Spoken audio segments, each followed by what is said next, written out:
Padre Celestial, estamos profundamente agradecidos que tu Espíritu Santo haya obrado para venir a este lugar a exaltar tu nombre. Amén. Oh Dios, dignos no somos de comparecer ante tu presencia, pero nos amparamos en los méritos de nuestro amado Salvador Cristo Jesús. Y vestidos con su manto de justicia, comparecemos hoy delante de tu presencia para rogarte que esta adoración pueda ser aceptada y que también podamos nosotros estar conscientes de a quién estamos adorando. Pedimos que la mente, nuestras facultades, todo lo que somos, no se pierda del objetivo por el cual vinimos aquí, que es solamente para exaltar tu nombre. Rogamos que el perdón de nuestros pecados que nos concediste cuando Jesús, por su gracia, nos rescató, ese Señor sea lo único que tú puedas mirar ahora para bendecirnos con tu palabra, alimentarnos y edificarnos con ella. Lo rogamos en el nombre de Jesús. Amén. Este día quiero compartirles la quinta parte de la serie Cuando la política comience a hablar el lenguaje de la religión. Los primeros 4 mensajes de esta serie los prediqué la semana pasada en el Congreso del Evangelio Eterno celebrado en Florida. Ese ministerio que hace 2 congresos en el año, uno en junio y otro en diciembre, quedó muy contento con la delegación que llegó de aquí, de la Iglesia Advenimiento, por primera vez a uno de sus congresos que siempre hacen. Ellos valoraron bastante el esfuerzo que hicieron los hermanos para ir allá. Y quedaron tan contentos y nos atendieron tan amablemente que nos quedamos sorprendidos. Y le damos gloria a Dios por eso. Y les mandamos un agradecimiento profundo nuevamente por haber sido tan amables desde Tampa hasta West Palm Beach. Hermanos y hermanas, lo que comenzó como un solo tema para ese congreso terminó convirtiéndose en una serie de 7 mensajes.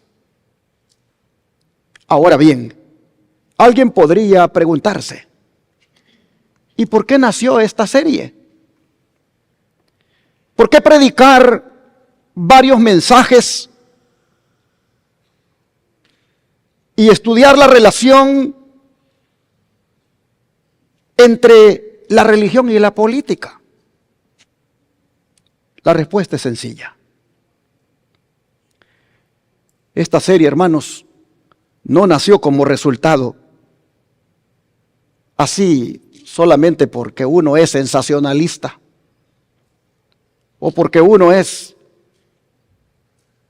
conspiranoico, como le llaman a los que promueven teorías de conspiración.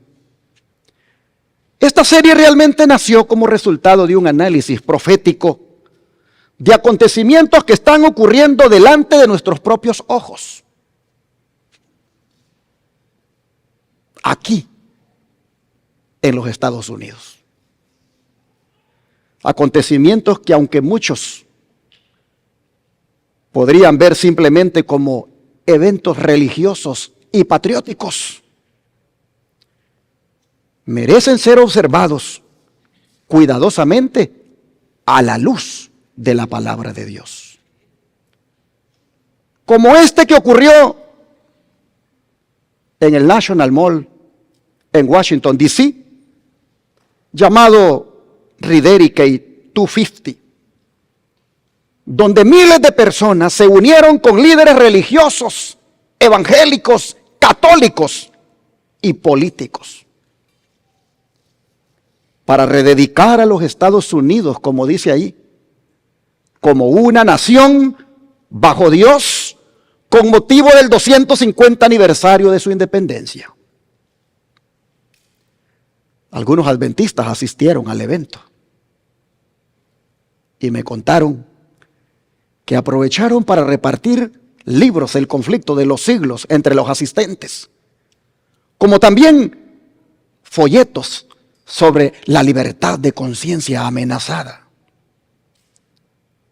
Pero lo que llamó la atención fueron las proclamas de los distintos portavoces religiosos y políticos del evento.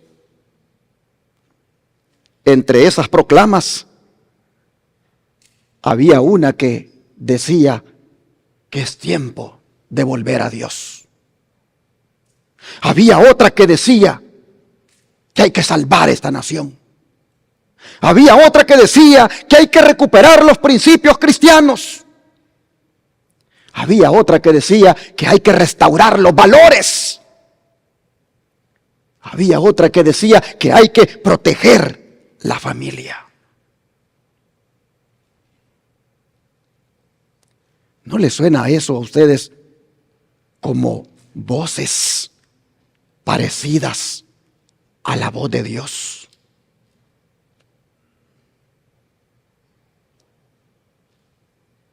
Políticos hablando así, Donald Trump mandando un mensaje en video citando 2 Crónicas 7:14.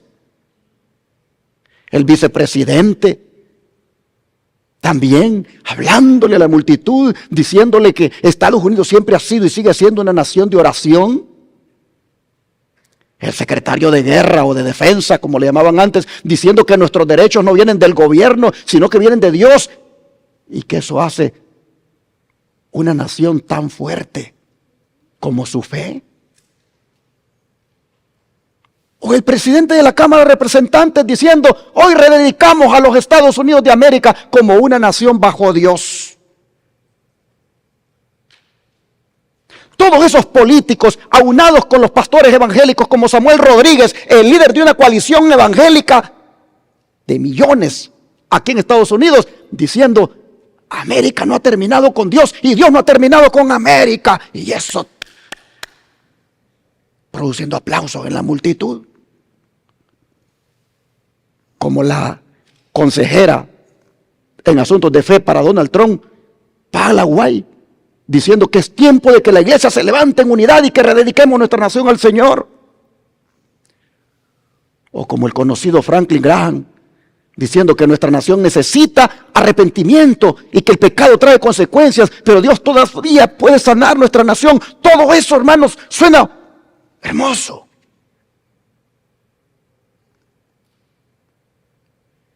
Pero esto debería de traer a nuestra mente una pregunta. Y la pregunta no es política. La pregunta es profética. La pregunta es, ¿hacia dónde conduce todo esto? ¿Hacia dónde conduce esta unión de la religión con la política? Expresando proclamas como las mencionadas y que están allí en la pantalla. Volver a Dios, proteger la familia, restaurar valores, salvar la nación, recuperar principios cristianos. ¿Hasta dónde nos llevará todo esto? Porque la historia demuestra que algunos de los acontecimientos más significativos en la relación entre religión y poder político comenzaron utilizando un lenguaje muy parecido a este.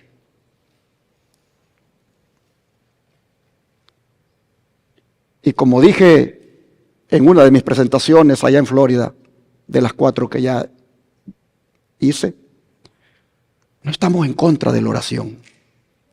No estamos en contra del arrepentimiento. No estamos en contra de volver a Dios. No estamos en contra de proteger a la familia. No estamos en contra de restaurar los valores. No estamos en contra de salvar a la nación y ni tampoco de recuperar los principios cristianos. No estamos en contra de eso.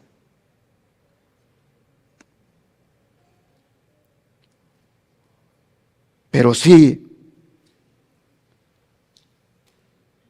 para plantear esta pregunta, ¿hacia dónde conduce todo esto? Porque como ya dije, la historia demuestra que algunos de los acontecimientos más significativos entre la relación de la religión y la política comenzaron así, con un lenguaje muy parecido. Y fue precisamente, hermanos, esa pregunta la que dio origen a esta serie de 7 mensajes. Porque, hermanos y hermanas, cuando se observa la historia a la luz de la profecía bíblica, uno descubre que los conflictos espirituales de la historia no ocurrieron por casualidad. No fueron accidentes históricos, no fueron simples coincidencias, fueron el resultado de principios que se repitieron una y otra vez a lo largo de los siglos. Y por eso es que este servidor, pensando en qué podía llevar a Florida, comenzó el recorrido de esta serie en Egipto, donde un faraón pretendió ocupar el lugar que solamente pertenece a Dios. Hasta lo desafió diciendo que ¿quién es Jehová para que yo oiga su voz? Y nunca la quiso escuchar. Ojalá que al final de este mensaje hayan personas aquí que sí quieran escuchar la voz de Jesús. Pero avanzando en nuestro recorrido, llegamos a Babilonia. Y allí observamos al Estado imponiendo adoración. Luego avanzamos hacia Roma. Y ahí contemplamos a un imperio exigiendo lealtad espiritual, obligando a los cristianos a decir que César es el Señor y no Cristo. Hasta que finalmente llegamos a la Edad Media, donde la iglesia comenzó a buscar el poder del Estado para perseguir a los cristianos disidentes que no quisieron reconocer su supremacía. Pero hermanos y hermanas, aunque estos 4 temas parecen diferentes, en realidad todos responden a una misma pregunta. ¿Qué ocurre cuando la autoridad humana intenta ocupar el lugar que pertenece únicamente a Dios? ¿Qué ocurre? ¿Fueron Egipto, Babilonia, Roma y la Edad Media simplemente acontecimientos del pasado que están registrados en la historia? ¿O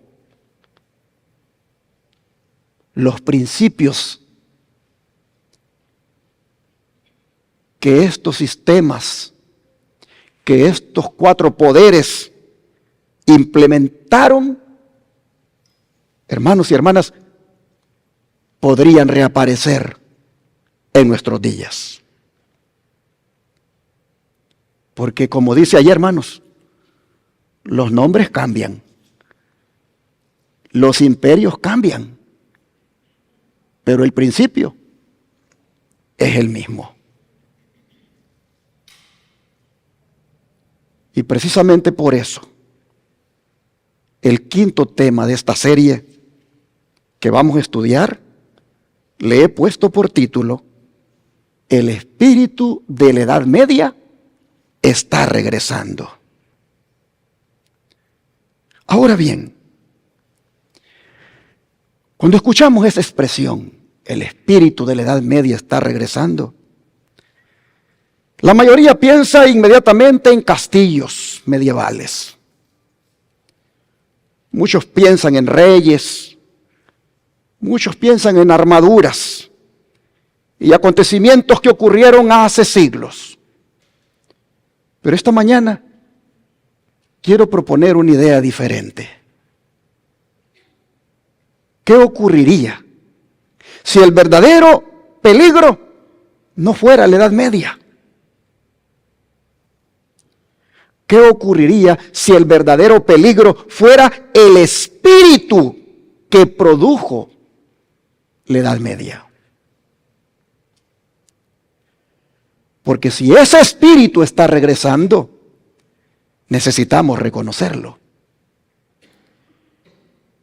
Y si no está regresando, también necesitamos saberlo. De manera que antes de responder la pregunta, ¿qué les parece si recordamos brevemente cómo comenzó aquel periodo que conocemos como la Edad Media? Porque nadie puede reconocer una falsificación si no conoce el original. Y nadie puede identificar una enfermedad si no conoce sus síntomas. Como tampoco nadie puede reconocer el espíritu de la Edad Media si primero no entiende cómo surgió. Es más, algunos no saben ni lo que es la Edad Media. Y no los criticamos por eso. Porque aquí estamos para enseñar.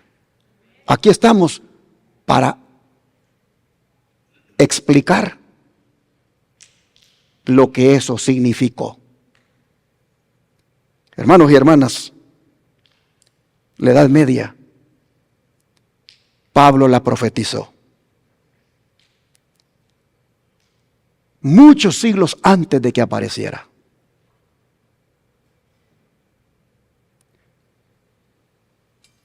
La profetizó en el libro de 2 de Tesalonicenses, que les voy a invitar a que lo lean, el capítulo 2, versículos 3 y 4.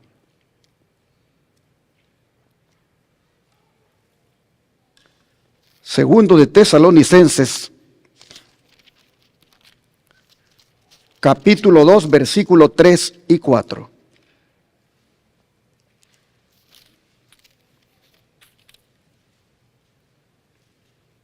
Dijo el apóstol Pablo: nadie os engañe en ninguna manera,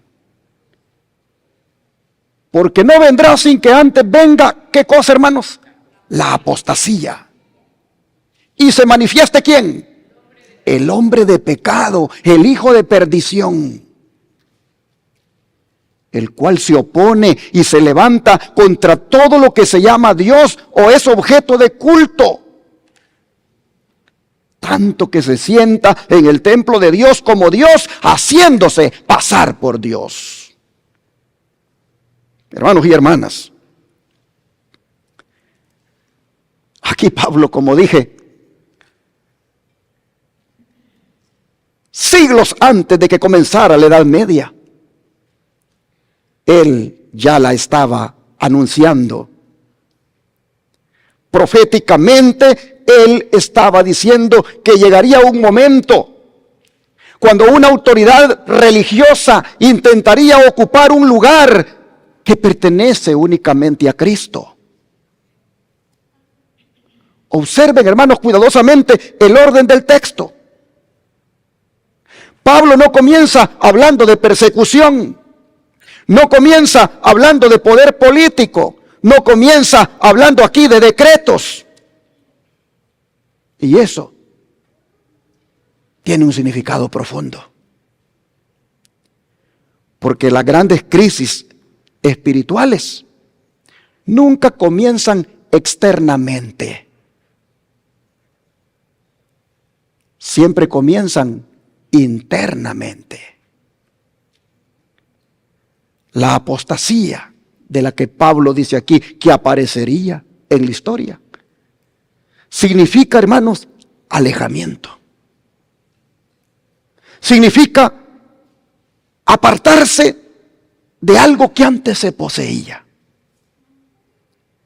Y Pablo está diciendo que antes de manifestarse este poder ocurriría un alejamiento progresivo de la verdad.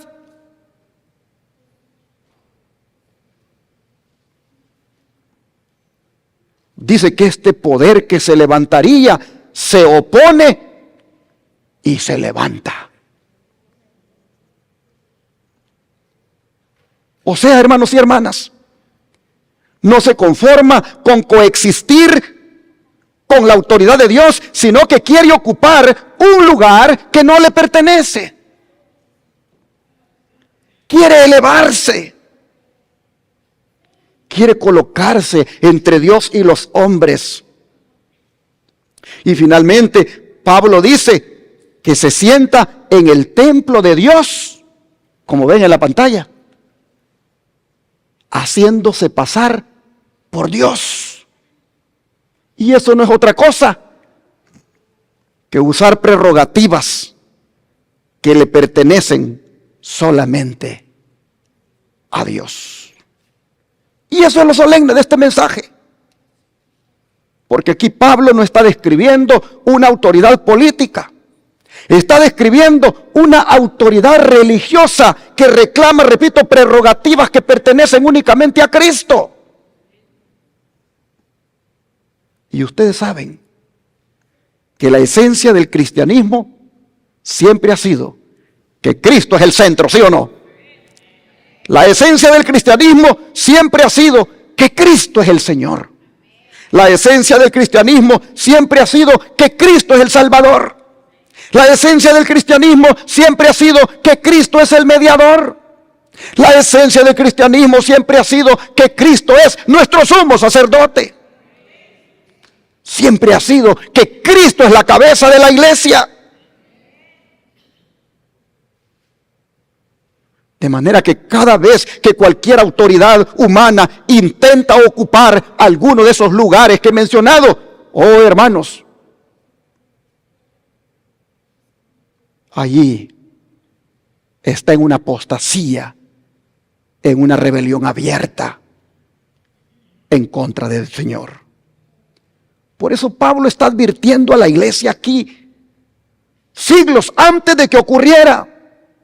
Porque Dios no quería que su iglesia fuera sorprendida. Dios quería que la iglesia entendiera lo que vendría.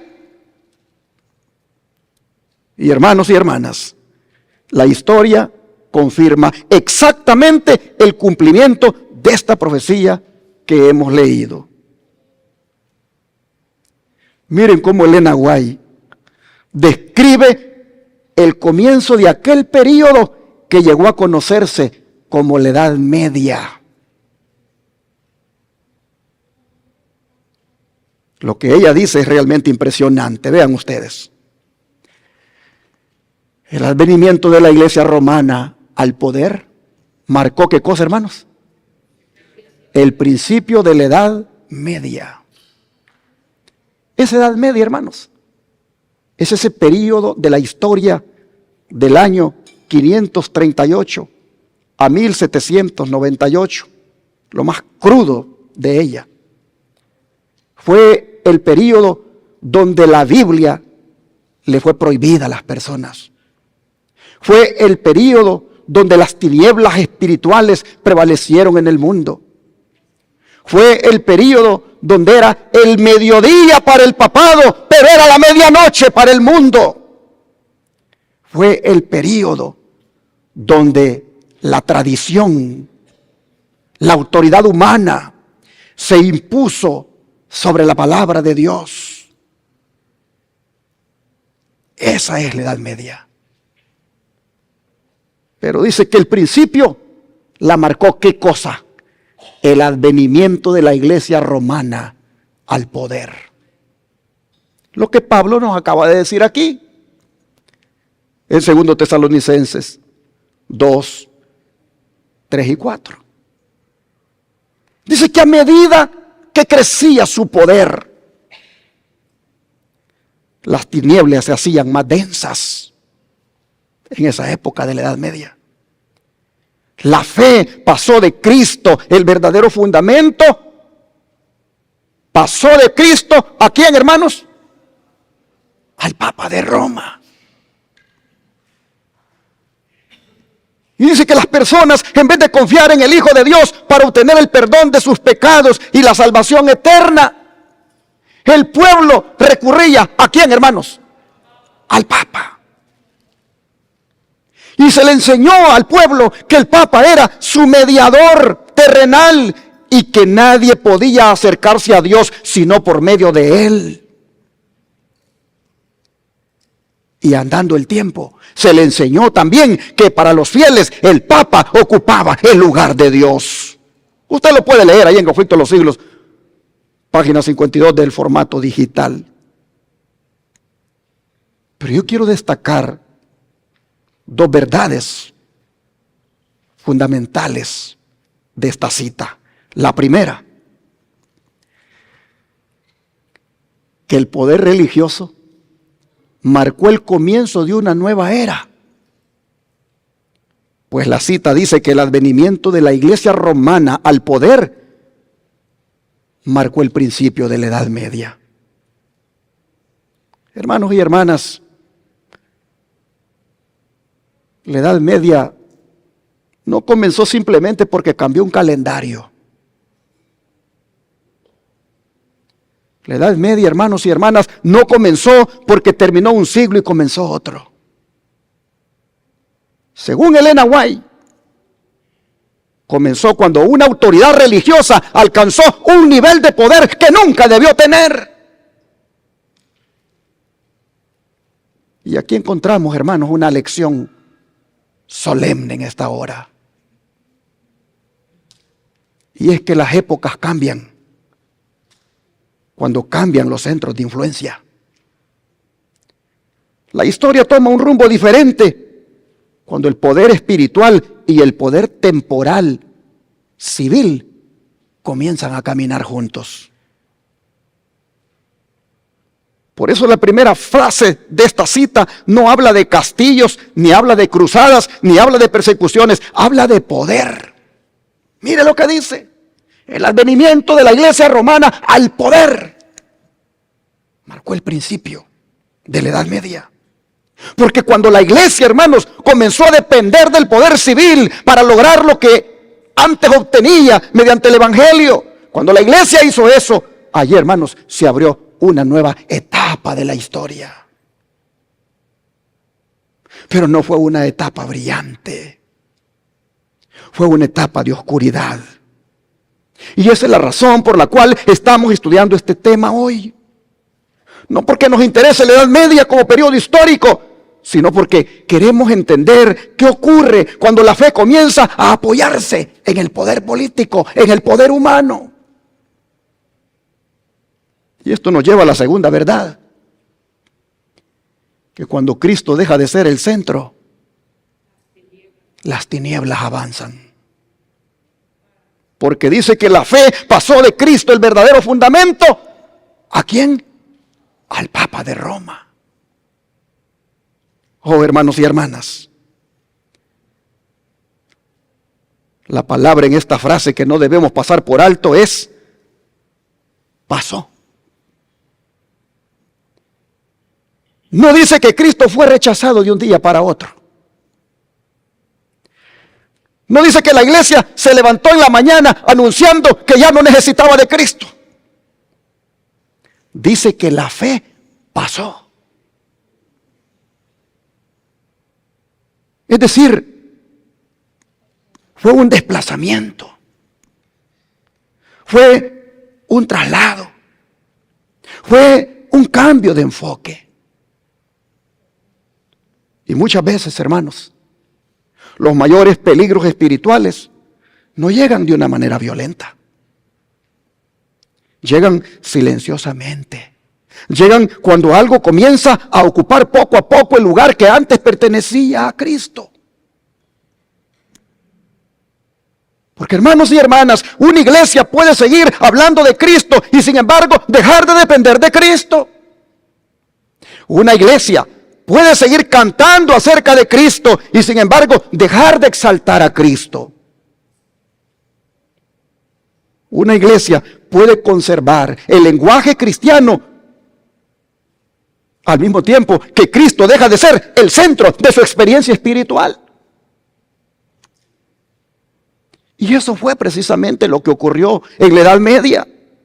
La cita dice que Cristo era el verdadero fundamento. Mire, está en azul.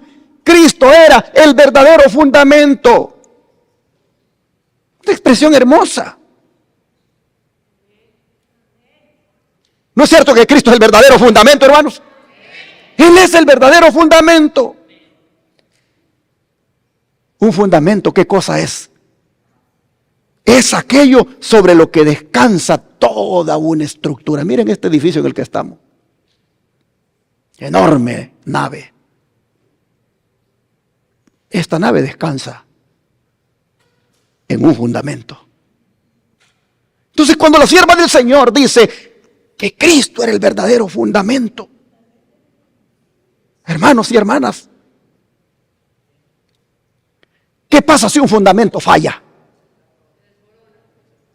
¿Qué pasa con la estructura? ¿Qué pasa con el edificio? Se termina cayendo. Por eso Pablo habla en 1 Corintios 3:11 lo siguiente, para tomarlo en cuenta en esta hora. 1 Corintios 3:11.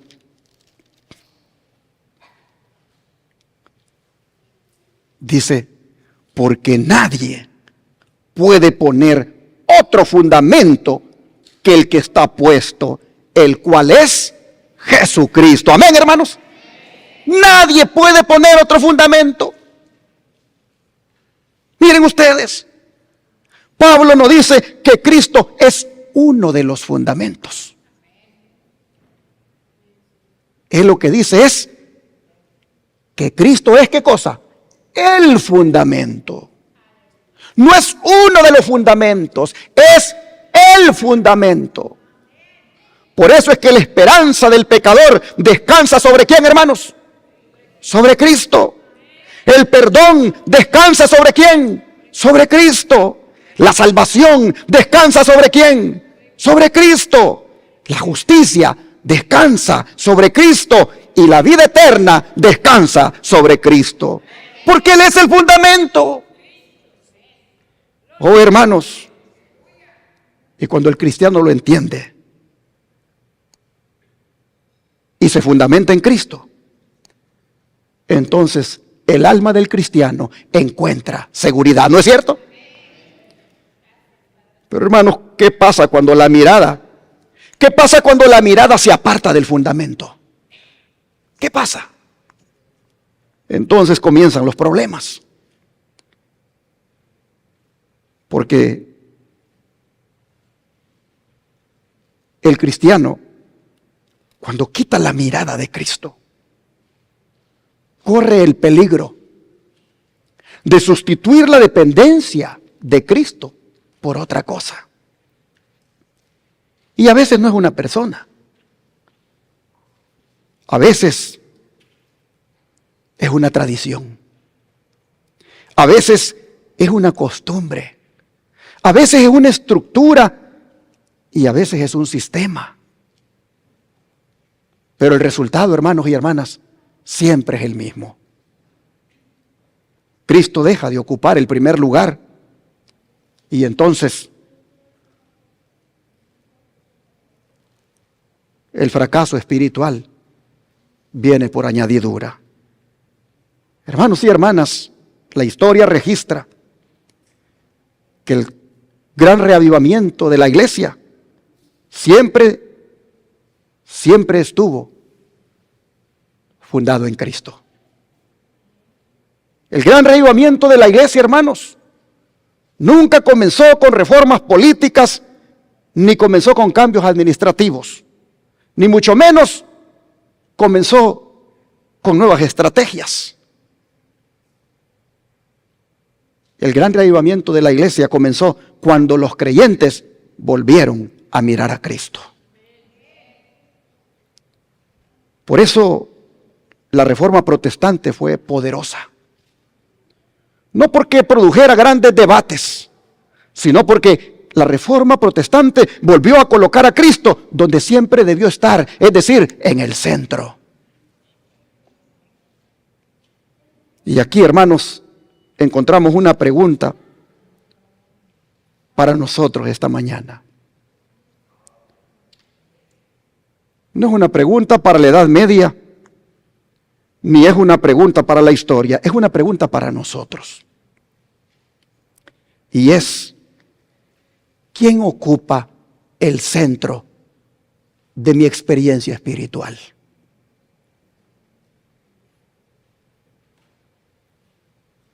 Pregunto, ¿quién ocupa en su experiencia el centro de su vida espiritual? ¿Quién ocupa, hermanos y hermanas, el centro de su experiencia espiritual? Se lo voy a preguntar y que lo oiga Jesús. ¿Ocupa Cristo el centro de su experiencia espiritual, hermanos? Oh, hermanos y hermanas, he ahí la importancia de que nosotros estudiemos profecía, pero sin quitar la mirada del centro de la profecía, que es Cristo. He ahí la importancia de que nosotros defendamos la verdad, pero sin quitar la mirada de aquel que es la verdad. He ahí la importancia, hermanos, de que nosotros prediquemos la verdad, pero sin perder de vista a Cristo que nos ha dado la verdad. Porque cuando eso ocurre, hermanos, hay victoria, hay poder. Pero cuando quitamos a Cristo del centro, cuando quitamos a Cristo del lugar que debería tener, oh hermanos, entonces las tinieblas comienzan a aparecer en nuestra vida. Por eso, la lectura bíblica, ¿qué decía? Vamos a leerla otra vez. Hebreos 12:2. Hebreos 12, verso 2.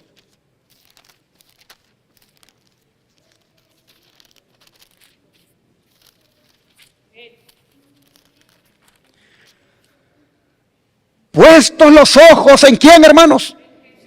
En Jesús, el autor y consumador de la fe, el cual por el gozo puesto delante de él sufrió la cruz, menospreciando el oprobio, y se sentó a la diestra del trono de Dios.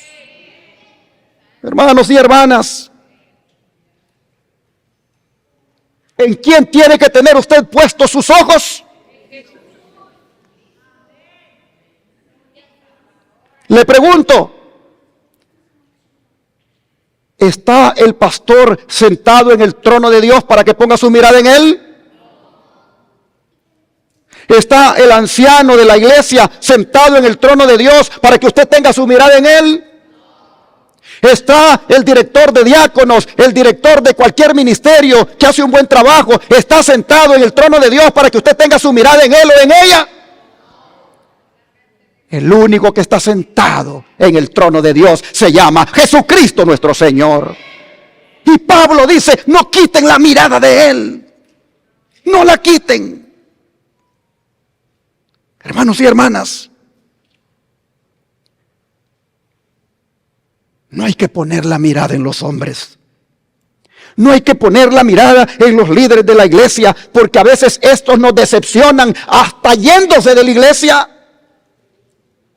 Y ahí quedan los que ponían la mirada en él, muy tristes, muy apesadumbrados y hasta pensando también irse porque ya no está. Oh, hermanos, muy bueno puede ser un hermano de la iglesia, muy bueno puede ser un líder de la iglesia, muy bueno puede ser el pastor, pero él no está sentado en el trono de Dios. El que está sentado en el trono de Dios es Jesús. Y de él no quitemos la mirada.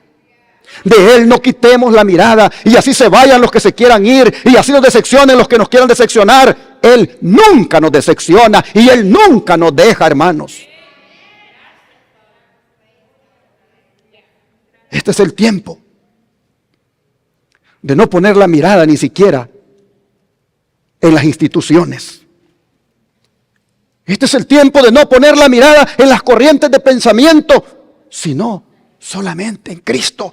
¿Por qué? Porque mientras Cristo permanezca en el centro, siempre brillará la luz para nosotros, hermanos. Así que, con estas dos verdades, hemos visto hasta aquí una de las tragedias más grandes de la Edad Media. Quitar a Cristo del centro. Pero hablando de Él, predicando de Él, cantándole a Él y teniendo una iglesia que inclusive llevaba el nombre de Él. Pero sin tenerlo a Él como el centro. Porque ahora el centro era ¿quién, hermanos? Era el Papa de Roma. Se le hacía saber a toda la gente que Él era el intercesor y que inclusive ocupaba el lugar de Dios. Quitaron a Cristo del centro. Esa fue la tragedia de la Edad Media, hermanos. Pero esta mañana no hemos venido a estudiar historia. Yo solamente he hecho referencia para saber de lo que estamos hablando. La pregunta más importante esta mañana, hermanos, no es lo que ocurrió durante la Edad Media. La verdadera pregunta esta mañana es, ¿qué características hicieron que aquello ocurriera? Porque, hermanos y hermanas, si el espíritu de la Edad Media está regresando, no va a regresar vestido con armaduras, ni va a regresar cabalgando sobre caballos medievales, ni tampoco va a regresar hablando en latín.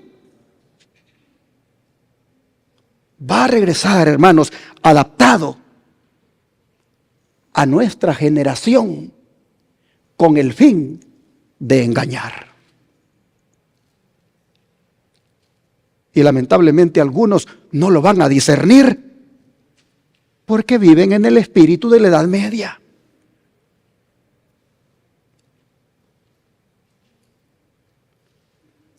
Voy a ver si el tiempo me da, ya son las 12:22. Pero quisiera pasar ahora a decir,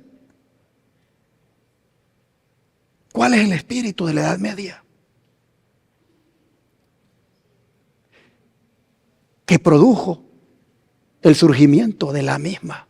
¿Cuáles fueron las características que le dio luz a la Edad Media? Porque vas a ver, hermano, hermana, que las características que la Biblia menciona y que dieron luz a la Edad Media, todavía hoy están de moda. Empecemos por la primera. Isaías capítulo 5, versículo 20. Isaías 5, versículo 20.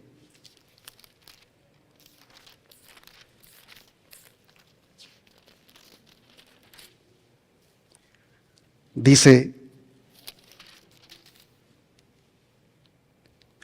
ay de los que a lo malo dicen bueno, y a lo bueno malo, que hacen de la luz tinieblas y de las tinieblas luz, que ponen lo amargo por dulce y lo dulce por amargo. Permítanme llamarle a esta característica que dio luz a la Edad Media la confusión del bien y del mal. Nosotros vemos aquí, mis hermanos, que el profeta Isaías, si ustedes se fijan, no está describiendo una crisis política él aquí. Él no está describiendo una crisis económica. Ni siquiera está describiendo una crisis militar. Lo que él está describiendo, hermanos, es una crisis moral y espiritual. Él está describiendo una generación que ha perdido la capacidad de distinguir correctamente. Una generación donde las categorías las confunde. Isaías está describiendo aquí, hermanos, una generación donde la luz deja de ser claramente la luz y las tinieblas dejan de parecer tinieblas. Una generación confundida. Hermanos y hermanas, el gran problema de la sociedad no comienza cuando aparecen las personas malas. Comienza cuando se pierde el discernimiento, cuando se pierde la capacidad de distinguir entre el bien y el mal. Entonces es cuando aparece el gran problema de una sociedad. Y yo pregunto, ¿no es exactamente lo que estamos viviendo hoy? Vivimos en una generación donde escuchamos esto, miren. Cada quien tiene su verdad. Todas las opiniones son igualmente válidas. Lo importante es ser sincero. Y a primera vista, esas frases parecen inofensivas. Parecen tolerantes y hasta modernas. Pero si las examinamos cuidadosamente, descubrimos que tienen un problema grande. Porque hermanos y hermanas, si cada persona tiene su propia verdad, entonces nadie tiene la verdad. Si todas las opiniones son igualmente válidas, entonces, hermanos, desaparece toda referencia absoluta. Y cuando desaparecen los absolutos, es decir, lo que así es, entonces, hermanos, cualquier cosa se puede justificar. Por eso, Isaías ha lanzado un ay aquí. El ay de Isaías, hermanos, que acabamos de leer, es para una generación que no distingue entre el bien y el mal. Y que por lo tanto es vulnerable al engaño. Miren ustedes, el problema aquí no comienza cuando la gente rechaza abiertamente a Dios. El problema es cuando la gente comienza a mezclar verdad con error y le parece normal. Yo me recuerdo cuando estábamos en la pandemia, todos anhelábamos que llegara la normalidad. Pero ¿qué normalidad es la que llegó?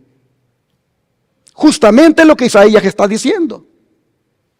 Donde la sociedad de nuestros días ha perdido el discernimiento y a lo bueno le llama malo y a lo malo le llama bueno. Hermanos y hermanas, estamos viviendo en tiempos donde muchos lo correcto les parece que es incorrecto. Donde muchos lo incorrecto les parece que es correcto. Y si te lo hacen ver o si se los haces ver, entonces dices, eres exagerado, eres fanático, eres extremista, eres alarmista, estás viendo cosas, estás viendo fantasmas, estás viendo cosas ahí que solo tú las miras. ¿Por qué? Porque esa persona está ciega. Ha perdido el discernimiento. Y a lo bueno le está llamando malo. Y a lo malo lo está llamando bueno. Por eso Elena White, mire lo que escribió. Al pueblo de Dios, dice, se le indica que busquen las escrituras su salvaguardia contra los falsos maestros y los espíritus de las tinieblas. Porque Satanás emplea todo medio posible para impedir que los hombres obtengan el conocimiento de la Biblia, cuyo claro lenguaje revela sus engaños. A cada nuevo reavivamiento de la obra de Dios, Él opone una actividad intensamente mayor. Por lo que pronto se va a desplegar ante nosotros el engaño final contra Cristo y sus seguidores. La falsificación que será La falsificación se asemejará tanto a la verdad que será, ¿qué cosa, hermanos? Imposible de distinguir entre las dos cosas, a no ser con la ayuda de ¿qué cosa? De las Escrituras. Mire usted, la falsificación se asemejará tanto a la verdad que será imposible distinguir entre las dos cosas, a no ser con la ayuda de las Escrituras.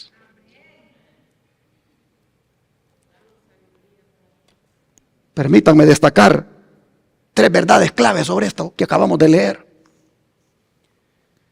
La primera, que el engaño final, dice, no parecerá engaño. Porque la falsificación, dice la cita, se asemejará tanto a la verdad. Hermanos, Satanás sabe que una mentira evidente es bien fácil de detectarla. Por eso el engaño final no vendrá pareciendo un error.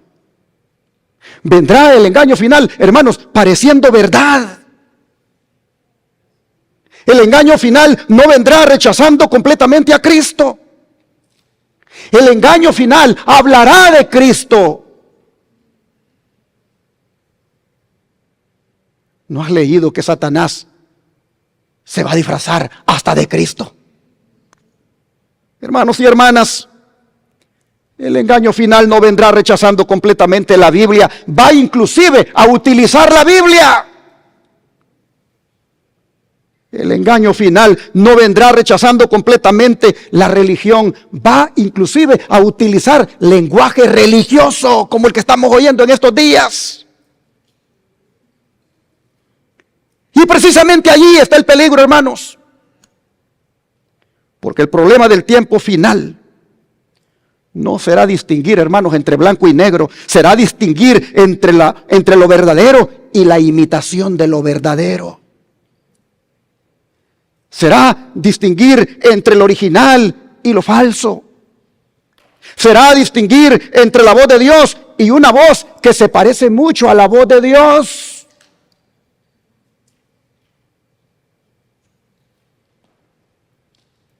Y esto nos lleva a la verdad número 2. Cuando dice que la mayor batalla será, ¿por qué cosa? Por la mente. Pues dice que Satanás emplea todo medio posible para impedir que los hombres obtengan el conocimiento de la Biblia, cuyo claro lenguaje, hermanos y hermanas, miren ustedes, revela, dice, sus engaños. Observen bien, hermanos, lo que Elena White está diciendo aquí. Ella no dice que Satanás quiere impedir que la gente sea religiosa. Lo que ella está diciendo es que él quiere impedir que conozcan ¿qué cosa? La Biblia. Porque, hermanos y hermanas, una persona puede ser religiosa y estar engañada, ¿sí o no? Una persona puede ser sincera y estar engañada. Una persona puede tener emociones religiosas y estar engañada. Porque, hermanos y hermanas, cuando una persona no conoce profundamente las Escrituras, el engaño, hermanos, es más fácil de recibirlo. En cambio, cuando una persona conoce la Biblia, el engaño encuentra resistencia. Por eso el gran conflicto de los últimos días será una batalla por la mente. Será una batalla por el conocimiento de la verdad. Una batalla por quién va a definir la realidad. Una batalla, hermanos, por quién va a tener la autoridad final. Si la va a tener la cultura, si la va a tener los influencers, si la va a tener la tradición, si la va a tener lo que tiene más like, lo que tiene más views, lo que es viral, o si la va a tener, hermanos, la palabra de Dios. ¿Quién tendrá la autoridad final? ¿El influencer? ¿El que tiene más views? ¿El que lo que produce en las redes se vuelve viral? ¿Quién tendrá la autoridad final? ¿La tendrán los sistemas de este mundo? ¿La tendrán las culturas? ¿La tendrá la religión unida con la política? ¿O la tendrá la palabra de Dios? Esto me lleva a la verdad 3. Que la única protección es ¿qué cosa?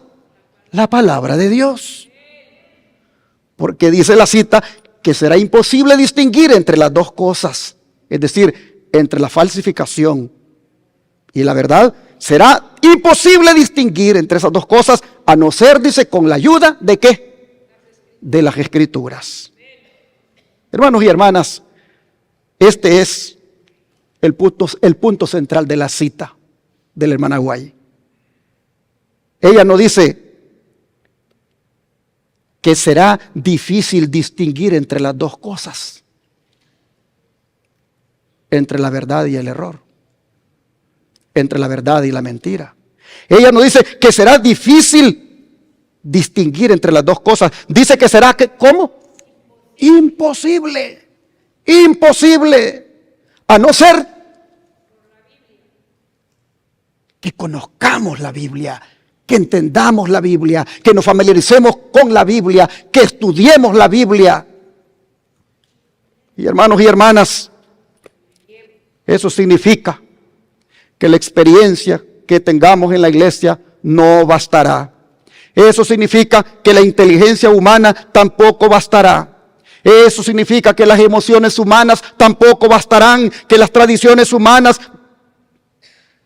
van a bastar. Lo que significa, hermanos, es que la única protección será que estemos fundamentados en la palabra.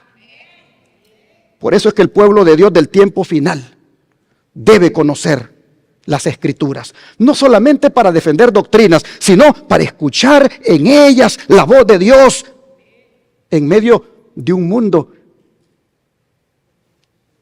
que tira tantas voces.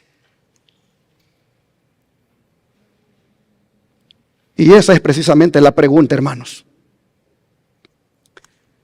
¿Cómo conoceremos la voz de Dios en medio de un mundo lleno de voces?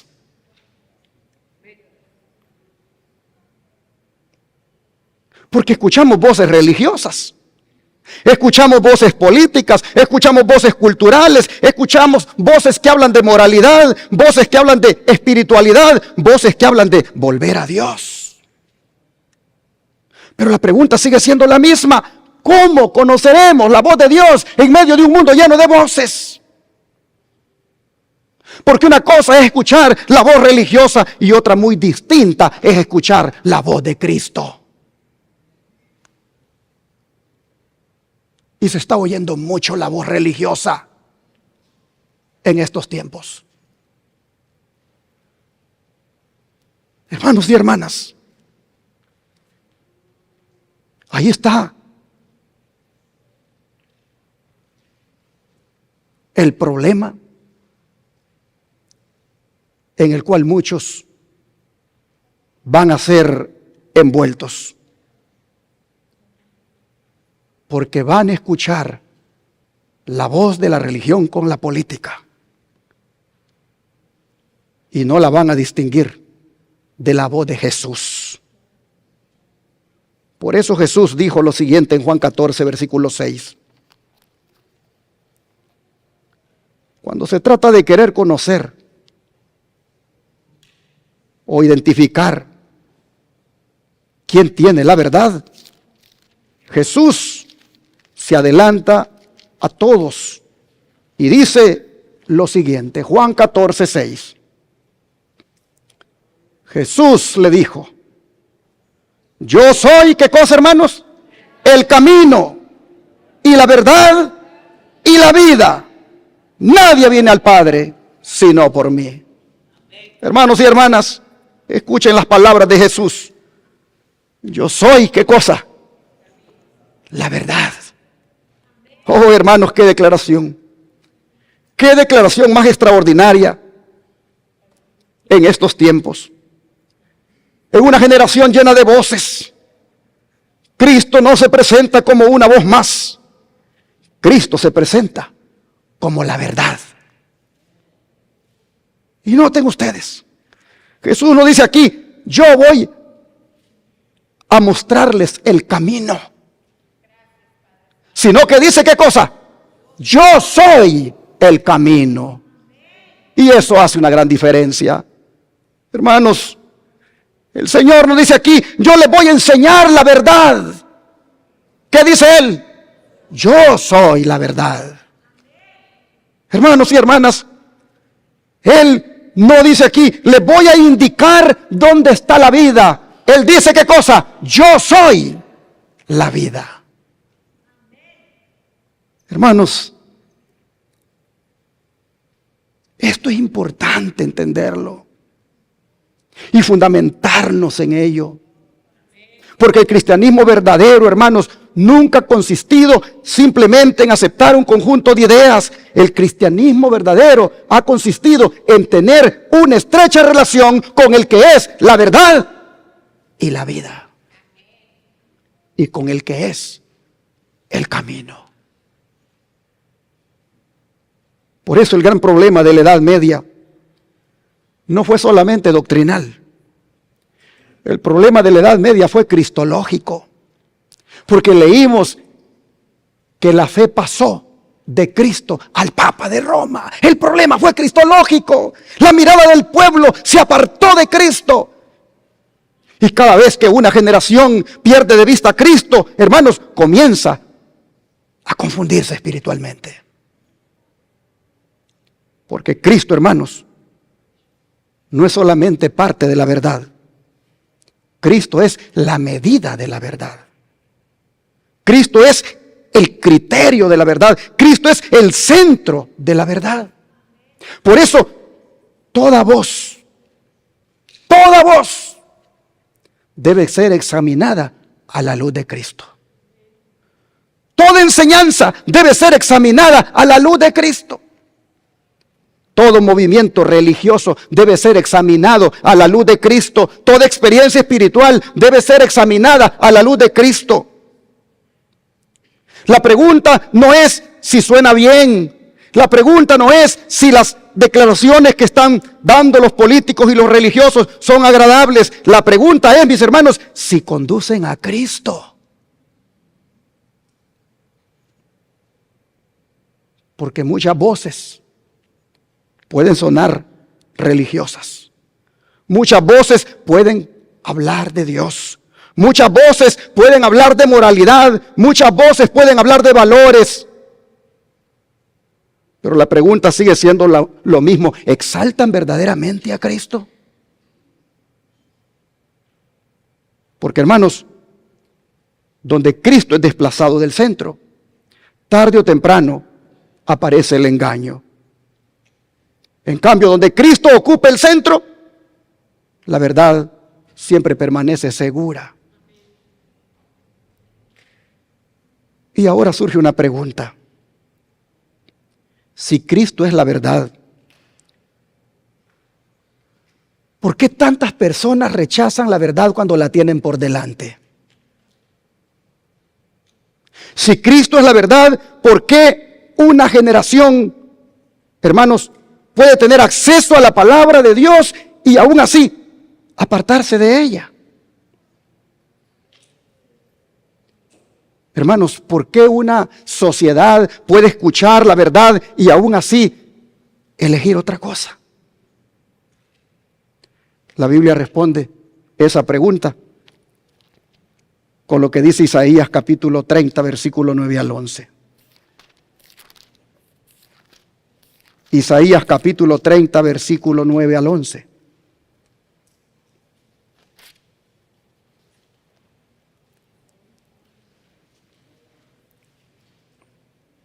Dice así: porque este pueblo es, ¿qué cosa, hermanos? Rebelde.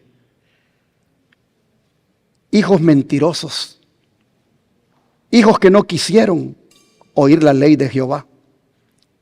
Que dicen a los videntes, no veáis, y a los profetas, no nos profeticéis lo recto. Decirnos cosas halagüeñas.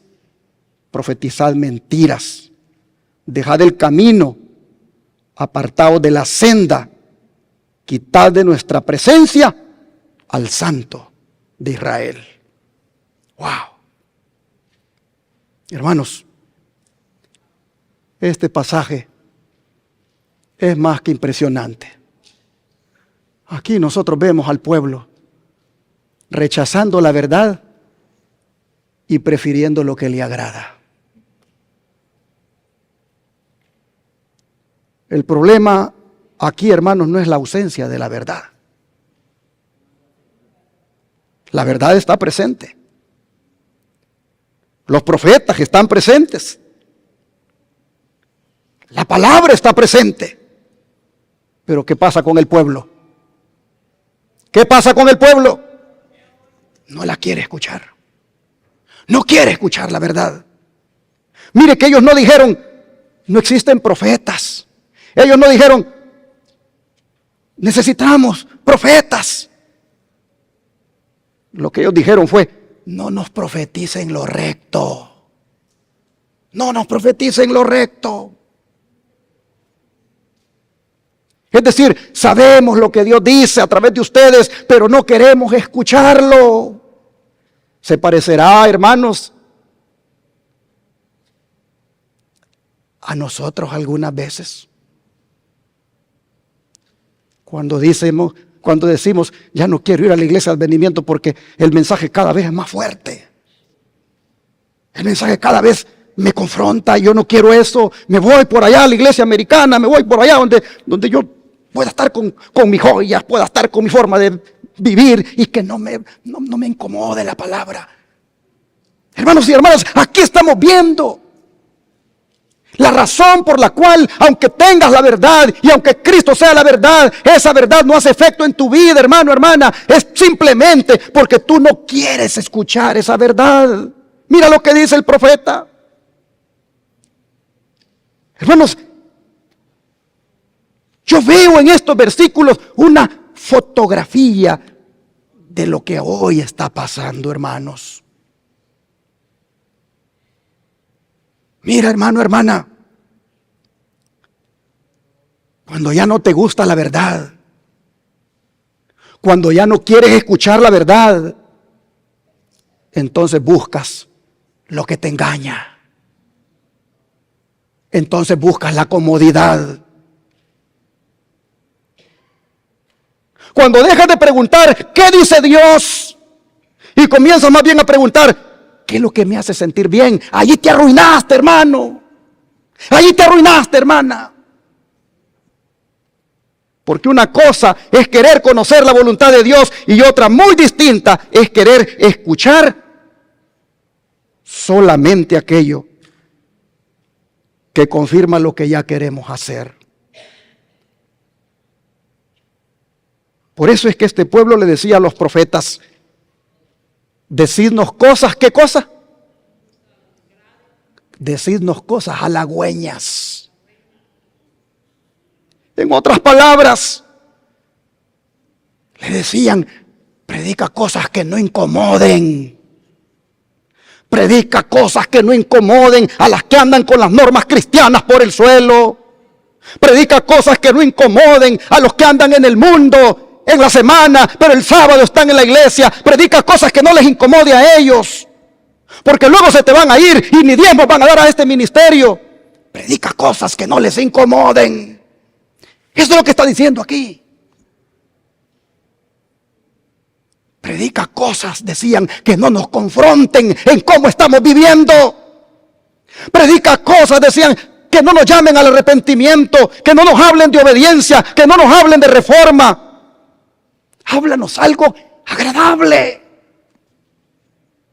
Y hermanos y hermanas, no es exactamente lo que está viviendo hoy el cristianismo. No es exactamente lo mismo que está pasando en el mundo religioso moderno. Vivimos en una época donde la gente quiere un evangelio sin cruz. La gente quiere un evangelio sin arrepentimiento. La gente quiere una religión que no lo confronte con el pecado. La gente quiere una religión que no tenga ese poder transformador que emana de la palabra. Oh, hermanos, muchos andan buscando un Cristo que solo los consuele, pero no un Cristo que los corrija. Las iglesias están llenas de gente que anda buscando un Cristo que los consuele, pero que no los corrija con su palabra. Oh, hermanos y hermanas, La gente quiere ahora un Cristo que bendiga, pero no un Cristo que lo gobierne. La gente quiere ahora un Cristo que los acompañe en sus planes, pero no un Cristo que les cambie sus planes.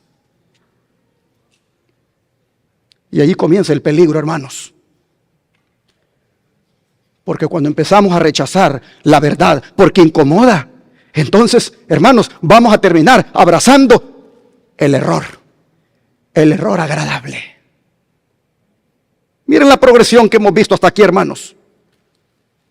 Isaías 5 nos mostró una generación que confunde el bien con el mal. Juan 14 nos mostró que Cristo sigue siendo la verdad. Y ahora Isaías nos muestra una generación que ya no quiere escuchar esa verdad. Y hermanos, cuando una generación confunde el bien con el mal y pierde de vista a Cristo y deja escuchar la verdad, entonces está preparada para aceptar cualquier engaño que se le presente con apariencia religiosa. Y eso nos lleva nuevamente a la pregunta que planteamos hace unos momentos. Estamos viendo, hermanos, algunas de estas características que hicieron que la Edad Media surgiera. Le estamos viendo en nuestros días. Hasta este momento hemos visto 3 características. Una generación que confunde el bien y el mal. Una generación que abandona la verdad absoluta. Una generación que prefiere mensajes cómodos antes que la verdad de Dios. Pero ahora quiero que observen esta imagen porque ya estoy en la recta final de mi mensaje. Si se aguantaron hasta aquí, aguántense lo que hace falta. Quiero que observen esta imagen. Mírenla cuidadosamente. Lo primero que llama la atención de esta imagen es que todo lo que aparece allí parece bueno. Volver a Dios es bueno. Proteger la familia es bueno. Restaurar valores es bueno. Salvar la nación es bueno. Recuperar principios cristianos es bueno. ¿Quién podría estar en contra de eso? ¿Quién podría estar en contra de la familia? ¿Quién podría estar en contra de los valores? ¿Quién podría estar en contra de acercarse a Dios? Y precisamente allí, hermanos, está el desafío. Porque muchas veces el engaño, como dije, no se presenta envuelto en maldad evidente.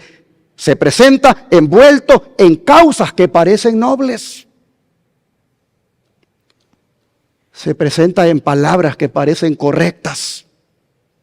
En objetivos que parecen deseables.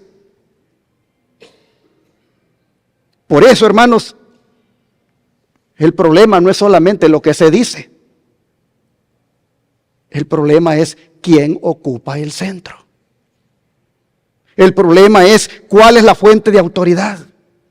El problema es hacia dónde conduce finalmente todo eso. Hermanos y hermanas, cuando observamos las voces que hoy se están levantando en nuestra sociedad, vale la pena que nos preguntemos, ¿estamos escuchando simplemente un llamado a los valores? ¿O estamos viendo reaparecer una de las características que hicieron posible los acontecimientos más oscuros de la historia cristiana? Cuando la política y la religión se unieron. Hermanos y hermanas, si el espíritu de la Edad Media está regresando, ya dije, no regresará atacando abiertamente a Cristo. Regresará utilizando un lenguaje que, hermanos y hermanas, parece profundamente cristiano. Y por eso es que necesitamos el discernimiento espiritual. Porque, hermanos, si eso es cierto, si el engaño final va a utilizar lenguaje que parecerá cristiano, si muchas voces van a hablar de Dios, si muchas voces van a hablar de valores, si muchas voces hablarán de familia, si muchas voces hablarán de nación, entonces, mis hermanos, ¿cómo podremos distinguir entre lo auténtico y lo falso? ¿Cómo podremos distinguir entre la voz de Dios y esas voces que parecen la voz de Dios? ¿Cómo podremos distinguir?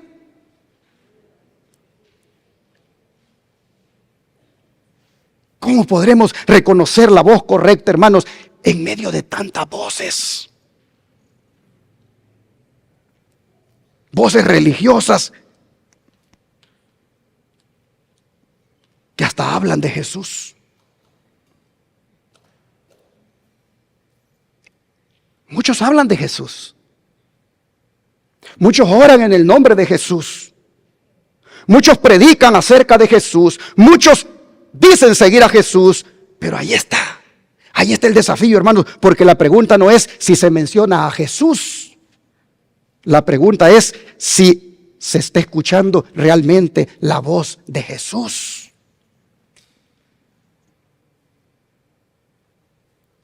Porque una voz puede hablar de Cristo, ya lo dije, y al mismo tiempo apartar a las personas de la obediencia a su palabra. Una voz puede hablar de fe y al mismo tiempo reemplazar la autoridad de Cristo por otras autoridades. Una voz puede hablar de valores cristianos y al mismo tiempo colocar otra cosa en el centro. Por eso, para terminar este mensaje, es necesario escuchar en el Evangelio de Juan, el capítulo 10 y el versículo 27, lo siguiente. Juan 10, versículo 27.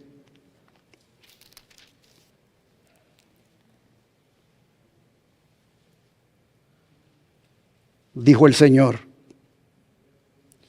mis ovejas oyen mi voz y yo las conozco y me siguen.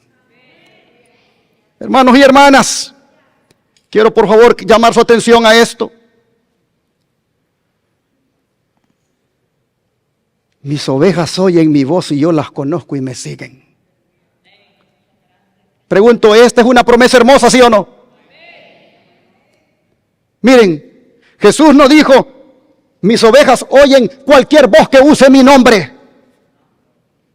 Él dijo: ¿oyen qué cosa? Mi voz. Él dijo: mis ovejas son las que oyen mi voz y ¿qué más? Y me siguen. Y hermanos, una oveja, pregunto yo, una oveja sigue al pastor aunque no entienda los caminos por donde la lleva. No entendieron la pregunta. Pregunto otra vez. Una oveja sigue al pastor aunque no entienda por los caminos por donde la lleva. Y no estoy hablando de pastor terrenal, estoy hablando del que dice: mis ovejas oyen mi voz. Vuelvo a preguntar, una oveja sigue a su pastor aunque no entienda por el camino por donde la lleva. Claro que sí.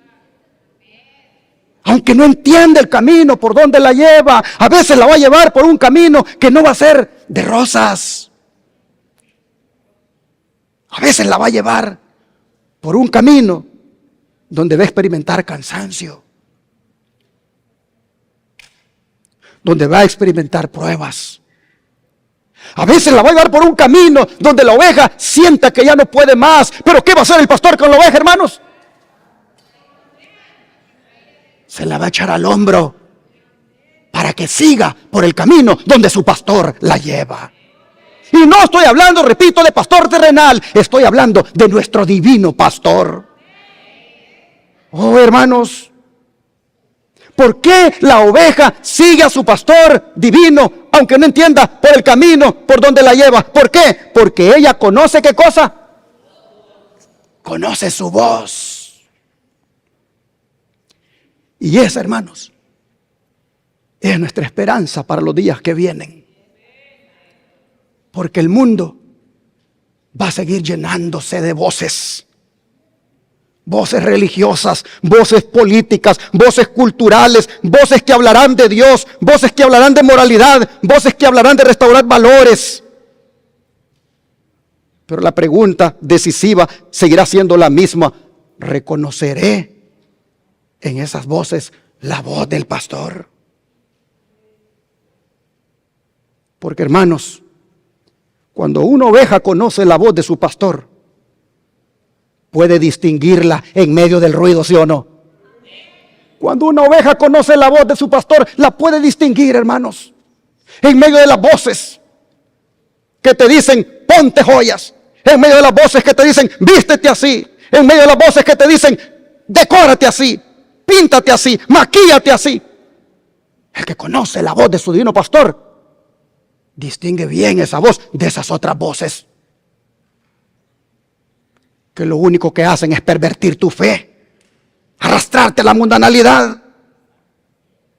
Así que la pregunta decisiva en esta mañana es: ¿reconozco la voz de mi pastor?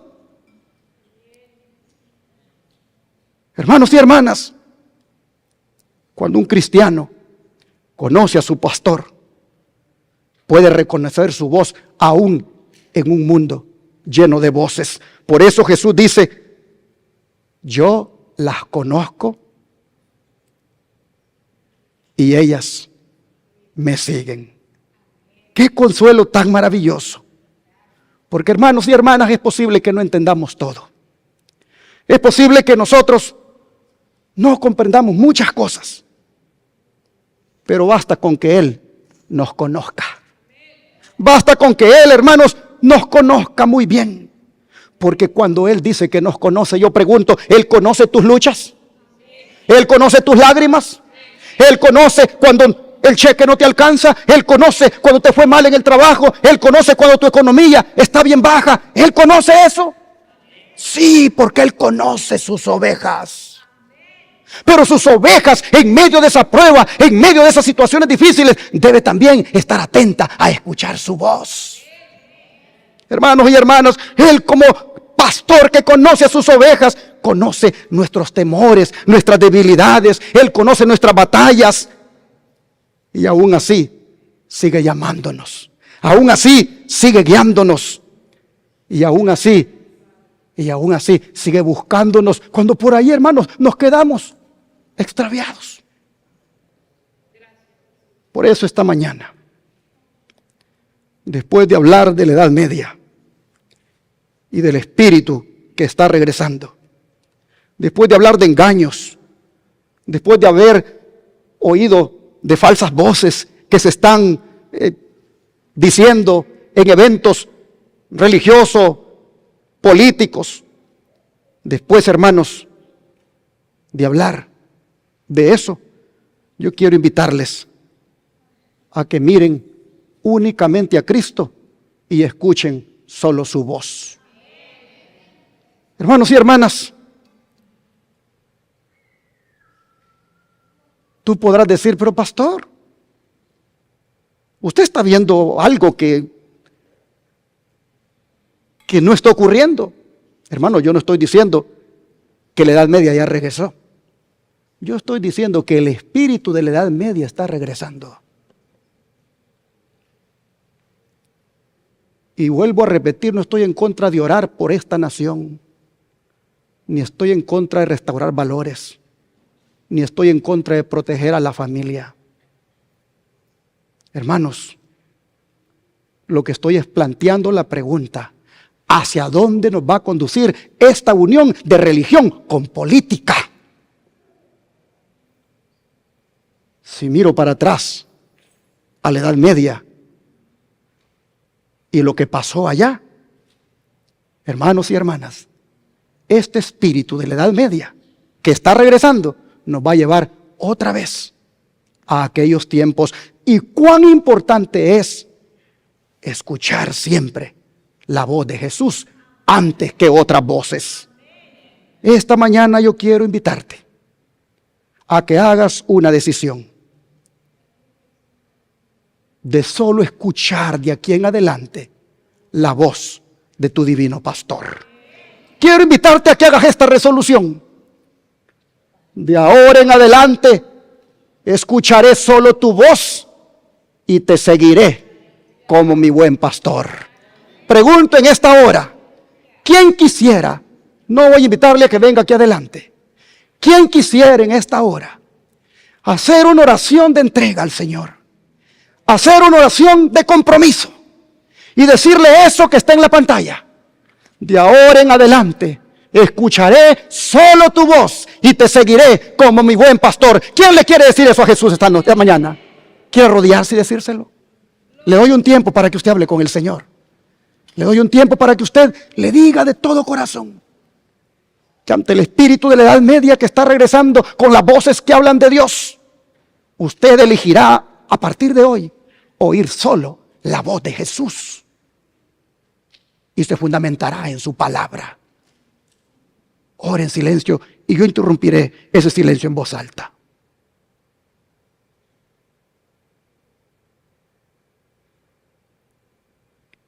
Padre Celestial, estamos cada uno diciéndote aquí esta mañana que de ahora en adelante escucharemos solo tu voz y te seguiremos como nuestro divino pastor.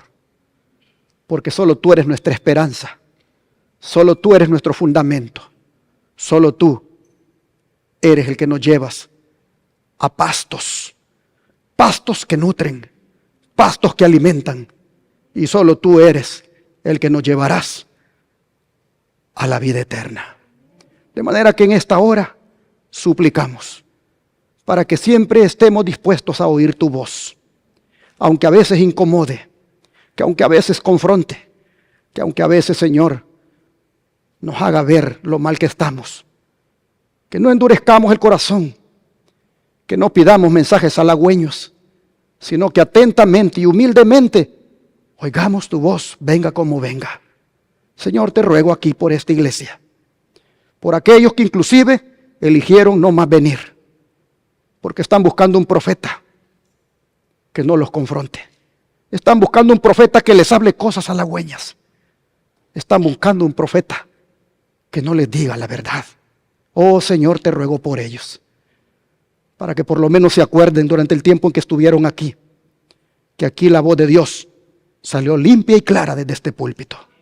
Te ruego por ellos, Padre, para que aprecien eso y no sean engañados. Pero te pido por los que todavía estamos aquí, para que apreciemos tu voz, para que la sigamos, para que la obedezcamos, para que fielmente nos dejemos guiar por ella, por tu voz. Señor, en esta hora te elegimos como la única voz sobre todas las voces, como la voz verdadera, como la voz que salva, como la voz que transforma, como la voz que guía a estas tus ovejas descarriadas. Oh Señor, a partir de ahora reafirmamos que tú eres nuestro divino pastor y escucharemos siempre tu voz. Te lo pedimos en el nombre de Jesús. Amén.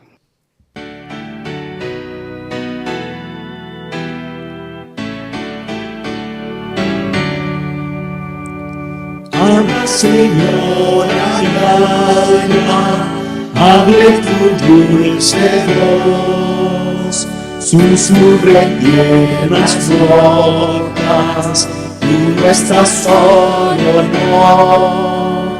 Mi corazón prepara, esto a escuchar tu ley, canciones de alma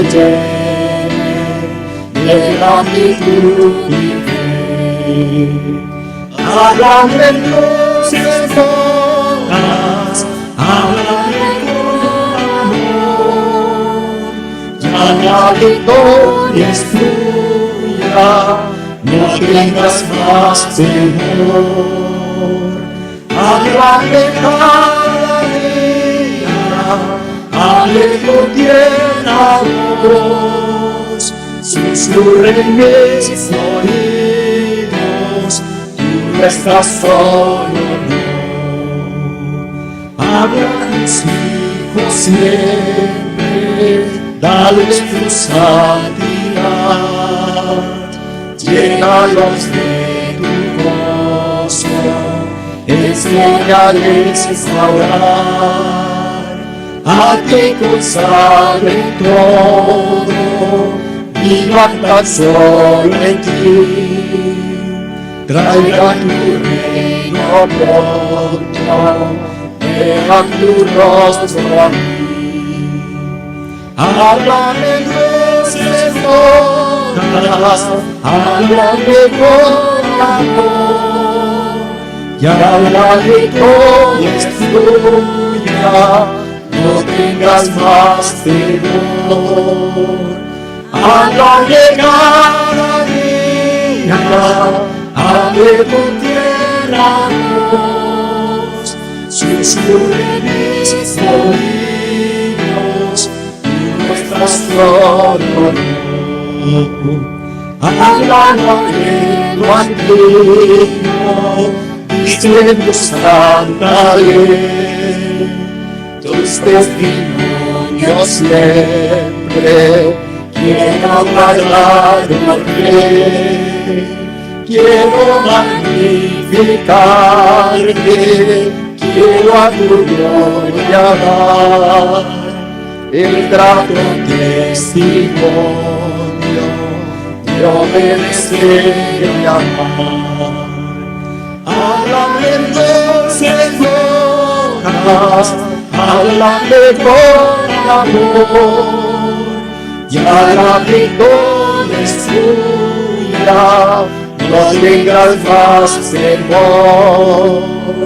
Háblame cada día, hable tu tierna voz, susurre mis oídos, tú estás solo.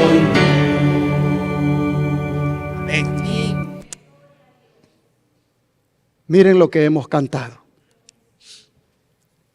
Le hemos dicho a nuestro divino pastor que nos hable cada día, que escuchemos su voz. Hermanos, la voz del Señor es una voz tierna, es una voz compasiva, es una voz de amor, pero también es una voz que algunas veces habla fuerte, que algunas veces hasta le dijo hipócritas a los que solo fingían en las cosas de Dios. Algunas veces esa voz tan tierna les dijo, son sepulcros blanqueados. Hermanos y hermanas, yo quiero que la voz de mi pastor me siga hablando como él quiera. Porque yo sé que como él me hable, es lo mejor para mí. Y yo le pregunto a usted, ¿quiere usted que la voz de su pastor, él se la siga hablando como él quiera? ¿Quiere usted otra vez decirle al Señor de rodillas,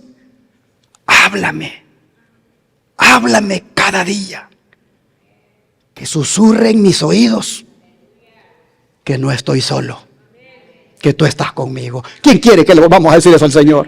Vamos a orar otra vez. Nuevamente, Padre, te agradecemos, porque en este espíritu de la Edad Media que está regresando con voces que parecen a las tuyas, pero donde no se te obedece a ti, donde tus mandamientos inclusive no se respetan. Hoy tú nos has dicho que el verdadero creyente, la verdadera oveja, el que verdaderamente va a ser libre del engaño, será solamente el que escuche tu voz. De manera que reiteramos lo que hace un rato dijimos. Susurra a nuestros oídos. Háblanos. Cada vez que mires que nos estamos apartando, por favor, dinos, ese no es el camino. Esa no es la forma de actuar. Por favor, que tu voz la escuchemos claramente a nuestros oídos, indicándonos, este es el camino, andad por él. Oh Señor, te pedimos que tu voz, Señor, la escuchemos todos los días, todas las noches. Oh Padre, que nunca dejemos de escuchar esa voz. Que esa voz sea la que nos marque la ruta, la que nos lleve por los apriscos, donde las ovejas verdaderamente están seguras. Padre, te amamos. Estamos contentos que tú seas nuestro divino pastor. Estamos felices que sea tu voz la que siempre nos hable. Y nos disponemos para que siempre la podamos escuchar y que siempre la querramos escuchar independientemente de cómo nos hables. Oh Señor, que nunca dejemos de escuchar tu voz. Es nuestro deseo, es nuestra petición en el nombre de Jesús. Amén.